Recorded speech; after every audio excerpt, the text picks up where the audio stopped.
إبراهيم وإسحاق ويعقوب. نحن نعلن براءتنا وتوبتنا. نحن نعلن براءتنا وتوبتنا من عبادة تماثيل الحجارة. من عبادة تماثيل الحجارة والآلهة المصطنعة. والآلهة المصطنعة. ونؤمن بالله الواحد الأحد.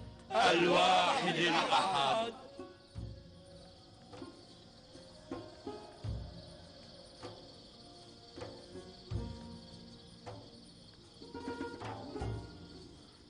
ألن تفعل شيئا سيد كيدامان؟ مثلا ماذا أفعل؟ لقد كان يدعو السجناء إلى دين التوحيد. ماذا سيحل بدين أجدادنا؟ هون عليك، بسبب يوزرسيف عم الهدوء في السجن، وهذا ما نريده منه. فما همك عما ارتدوا وبما التحقوا؟ جناب يوزرسيف، لقد آمنا بما دعوتنا إليه، والآن عليك بتأويل رؤيانا. عليكما أولا أن تعدان بأن تتقبلا تأويل رؤيكما، ولو كانت في غير صالحكما. أنا أقبل. نحن لازلنا ثابتين على عهدنا. أنت بناروس، تأويل رؤياك هو أنك بعد 3 أيام ستعود إلى سيرتك الأولى، وسوف ترتفع مكانتك وتنال عزة لكونك ساقي الملك آمنحوتب. أما أنت أبو بيس، فبعد 3 أيام ستصلب جزاء على ما فعلت، وستبقى معلقا على تلك الحال بينما تأكل الطير من رأسك.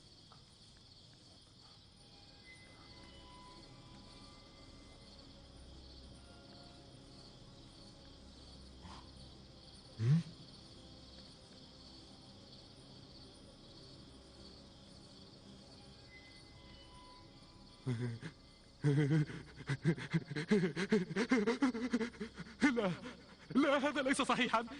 لا، هذا ليس صحيحا. أنا أصلا لم أرى مناما. كذبت عليك كذبت عليك كذبت عليك. لم أرى حلما. عندما علمت أن بناروس قد رأى حلما قلت في نفسي فلأصطنع رؤيا. أجل، لقد كذبت لقد كذبت لقد كذبت.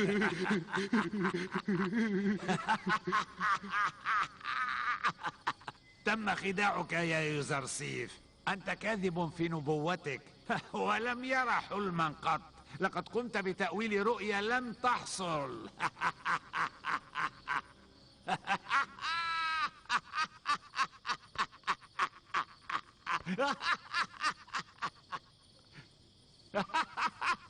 ليت لو أنها تصدق مقالتك. للأسف فقد جرى القلم بما قد نبأتكم به، وإني أرى ذلك واقعا لا محالة.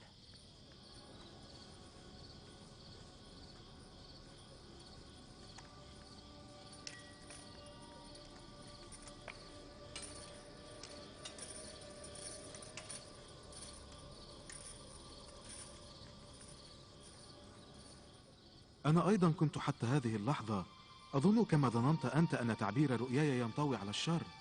لقد كنت يائسا. وأنا بعكسك كنت متفائلا جدا. فماذا يا ترى سيكون أفضل من إطعام الطيور؟ عندما أفكر في الأمر أرى أن يوزرسيف محق في قوله. صحيح أن كهنة معبد آمون خانوا ثقتي بهم وخذلوني ولم ينصروني، ولكنني كنت أنوي قتل آمنحوتب ولا مفر لي من العقاب. لابد من أن أعاقب. الموت الموت الموت عقاب بديهي بديهي. بناروس، الكهنة لن يقوموا بمساعدتي. إن كان تعبير يوزرسيف صحيحا.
إن نحن بالغنا في إمهال ألخماهو وبديامون فسيجدان الوقت الكافي للاستعداد والتهيؤ، وستكون المواجهة صعبة.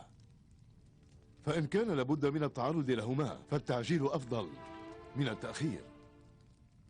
أقترح عليكم أن تضعوا ألخماهو والكهنة وجها لوجه مع أبوبيس والكاهن كيموني. ولكنهم لن يتمكنوا من الإنكار إن اعترف أبوبيس علنا. هل يستطيعون؟ إن ثبت عليهم الجرم فأنا أعرف ماذا أفعل بهم. سأسلبهم امتيازاتهم ولن أبقي على شيء من صلاحيات المعبد. سوف أعاقبهم أشد عقاب وأنكل بهم أيما تنكيل. الحل الأفضل هو أن نقوم بإعداد وليمة كبيرة في القصر ندعو إليها ألخماهو ومساعديه من الكهنة، ثم ندعو كيموني الكاهن وبيناروس وأبوبيس جميعا ليدخلوا عليهم، وعند ذلك تكون المواجهة. هل تظن أنهم سوف يلبون هذه الدعوة؟ عندما يقوم الحاكم أمن حوتب بدعوة شخص ما إلى ضيافته فلا خيار إلا الامتثال. حضروا لجلسة المحاكمة هذه، فليتم انعقادها بأسرع وقت ممكن. سمعا وطاعة سيدي.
ما خطبك؟ ماذا بك أبوبيس؟ فالموت أمر عادي، أمر يحدث للجميع. جميع الناس سيواجهون الموت عاجلا أم آجلا. اليوم دورك وغدا الدور لغيرك. إن الإنسان حتى لو عاش 1000 سنة فلن يكون سعيدا عند الموت. إن الأنبياء والأولياء وحدهم يستقبلون الموت مستبشرين. كما سبق وأنبأتك بأن الموت لاقيك عن قريب، فإني أحمل لك بشرا. إن إيمانك قبل موتك لهو سعادة ونعمة كبيرة. سوف تغادر هذه الدنيا وستكون إلى جوار ربك وفي كنف رحمته لكي تنعم بالراحة والنعمة الأبدية. ما يقلقني يا يوزرسيف هو أن من يقتل مصلوبا يقومون بتحنيطه ولا يرسلون جسده بعد ذلك إلى الغرب. أعني مدينة الأموات. وإن كان الأمر كذلك فأنا لن أنعم أبدا بالراحة الأبدية، وسوف أهلك عندها إلى الأبد. وماذا يدعي أن الراحة في الغرب؟ لا ينبغي للموحد أن يعتقد بما يراه الكفرة. إن ربك هو مالك الوجود، وأمور عوالم الملك والملكوت كلها في يد سلطانه. أينما يدركك الموت أبوبيس فإني أبشرك بجنان الخلد والحياة الأبدية بجوار رحمة ربك الواحد الأحد. أنا لست قلقا عليك بقدر ما أنا قلق على بيناروس. لماذا؟ لما أنت قلق عليه؟ وهل ثمة خطر يحدق بحياتي؟ كلا، فروحك هي التي في خطر. أبوبيس وأنت تطهرتما من جميع خطاياكما عندما أعلنتما إيمانكما، لكنك أنت باق في هذه الدنيا. أخشى أن ترتكب المعاصي مجددا. وأن تخلف وراءك عند موتك جبلا من الخطايا والذنوب. أما أبوبيس فسوف يلاقي ربه طاهرا كما هو الآن. اعلم أن غرس روح الإيمان ليس بالأمر العصي، إن المستصعب هو الحفاظ على هذا النبات الحسن وإنماؤه. سوء حالي ويأسي وحزني كل يوم في ازدياد يا كلماما. ما لأوجاعي وآلامي من سكون. يظن الناس أني في فرح وفي سرور، ولا يعلمون حال قلبي المتألم ولا يسمعون أنيني. أشيري علي، ماذا أفعل؟ هل لي إلى الخلاص من سبيل؟ اخفضي صوتك سيدتي، سوف يسمع الجميع.